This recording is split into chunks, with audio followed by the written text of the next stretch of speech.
लड़का 2.5 साल तक नदी की धारा में बहता रहा, लेकिन अचानक एक लकड़ी के तने ने उसे पानी में गिरा दिया। उसी समय एक लोहार तलवार बना रहा था। उसे उम्मीद नहीं थी कि तलवार इतनी तेज निकलेगी। लोहार खुशी से 5 साल के बच्चे की तरह हंस पड़ा, लेकिन उसे खुश होने का ज्यादा वक्त नहीं मिला। तभी नदी से बच्चे के रोने की आवाज आई। लोहार ने तुरंत तलवार फेंक दी और दौड़कर बच्चे को पानी से खींचकर बाहर निकाला। बच्चा बहुत आभारी हुआ। उसने तुरंत धन्यवाद कहा और फिर उस पर पेशाब कर दिया, जिससे लोहार का पूरा परिवार धन्य हो गया। लोहार भावुक होकर उस बच्चे को अपना गोद लिया बेटा मान बैठा। तभी बच्चे ने बड़े आराम से एक भारी पत्थर उठा लिया। लोहार ने जरा भी हिचकिचाए बिना उसे अपने घर ले गया। घर पर मौजूद उसकी 3 पत्नियां बच्चे को देखते ही उससे लिपट गईं और दूध पिलाने की होड़ में लग गईं। लेकिन बच्चे की ताकत इतनी जबरदस्त थी कि उसने एक ही सांस में तीनों औरतों का दूध पीकर उन्हें पूरी तरह थका दिया। यह देख लोहार दंग रह गया और गुस्से में आकर बच्चे को जंगल में छोड़ आया। लेकिन वह ज्यादा दूर नहीं गया था कि उसने जंगल से एक जोरदार दहाड़ सुनी। लोहार का दिल पसीज गया और वह दौड़कर वापस गया। वहां उसने देखा कि बच्चा एक काले भालू की गर्दन पर बैठा था और भालू उसकी मर्जी के बिना हिल भी नहीं पा रहा था। बच्चे के चेहरे पर जरा भी डर नहीं था। समय बीतता गया और कुछ सालों में लोहार ने अपनी सारी कला बच्चे को सिखा दी और उसका नाम रखा फ्रेड। फ्रेड जन्म से ही बहुत ताकतवर था। लोहार की दुकान पर अक्सर उसकी ताकत के कारण शोर मचता रहता था। साल दर साल बीतते गए। फ्रेड एक सुंदर जवान बन गया, लेकिन गांव के बच्चे उससे दोस्ती नहीं करते थे क्योंकि फ्रेड को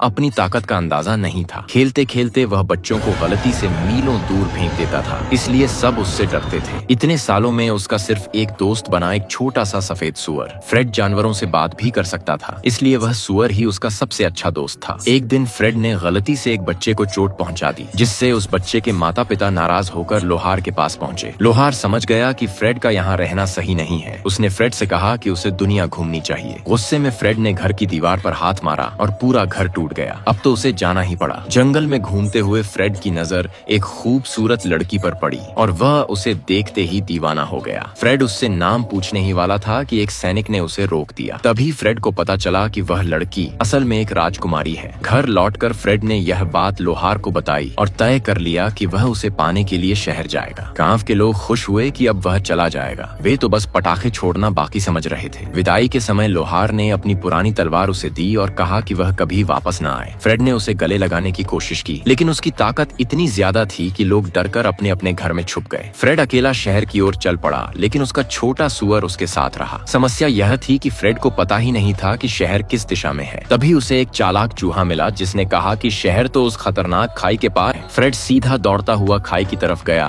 लेकिन किस्मत से वह एक पेड़ की डाल पर फंस गया और बच गया। आखिरकार वह शहर के दरवाजे तक पहुंचा, पर सैनिकों ने उसे रोक दिया। फ्रेड ने शांत रहने की कोशिश की, लेकिन गलती से दरवाजे में बड़ा सा छेद कर दिया, जिससे सैनिक गुस्सा हो गए। फ्रेड डरकर भागने ही वाला था कि सैनिकों ने उसके गाल पर थप्पड़ जड़ दिए। मासूम फ्रेड को लगा कि यह शहर का स्वागत करने का तरीका है, इसलिए उसने भी 2 थप्पड़ मारे और सैनिक जमीन पर गिर पड़े। फ्रेड को रसोई में काम करने के लिए भेजा गया। वहाँ उसे 3 दिन में ढेर सारे सेब का रस निकालना था। फ्रेड ने सिर्फ हल्का सा दबाया और रस बहने लगा। सब दंग रह गए। रसोई के मुखिया को यह अच्छा नहीं लगा। उसने फ्रेड के दोस्त सुअर को मारने की कोशिश की, लेकिन फ्रेड समय पर पहुंचा और उसे बचा लिया। भागते भागते फ्रेड और सुअर अखाड़े में पहुंच गए, जहां फ्रेड की नजर फिर से राजकुमारी पर पड़ी। राजकुमारी ने सोचा इस बार उसे सबक सिखाना चाहिए और ऐलान कर दिया कि अगर फ्रेड जीत गया तो वह उससे शादी करेगी। फ्रेड को लड़ाई करना नहीं आता था, पर जब उसकी जान पर बन आई तो उसने अपनी तलवार से सामने वाले की तलवार और कुल्हाड़ी तोड़ दी। राजकुमारी ने उसे फंसाने के लिए आंख मारी। फ्रेड उस पर मोहित हो गया। तभी वहां मौजूद जादूगर ने उसका सिर काटने का आदेश दिया, लेकिन उसी वक्त एक झिंगुर ने फ्रेड को मंत्र सिखा दिए। फ्रेड ने एक घूंसा मारकर जादूगर को जमीन में गाड़ दिया। राजकुमारी ने फिर शर्त रखी कि अगर वह खतरनाक ड्रैगन के इलाके से जादुई तलवार लेकर आएगा तभी वह शादी करेगी। फ्रेड खुशी खुशी मान गया। वहाँ उसे तलवार मिल गई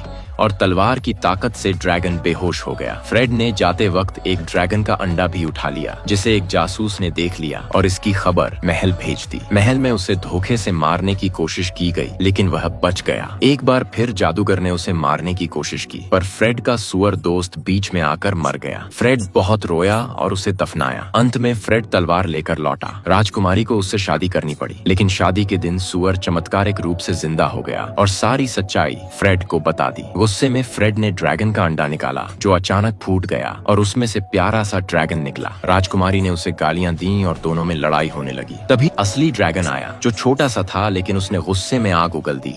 और राजकुमारी जलकर राख हो गई। फ्रेड ने देखा कि असली सच्चा प्यार राजकुमारी में नहीं बल्कि उस प्यारी लड़की में था जो हमेशा उसके साथ रही। आखिरकार फ्रेड को अपना सच्चा प्यार मिल गया और वह खुश रहने लगा।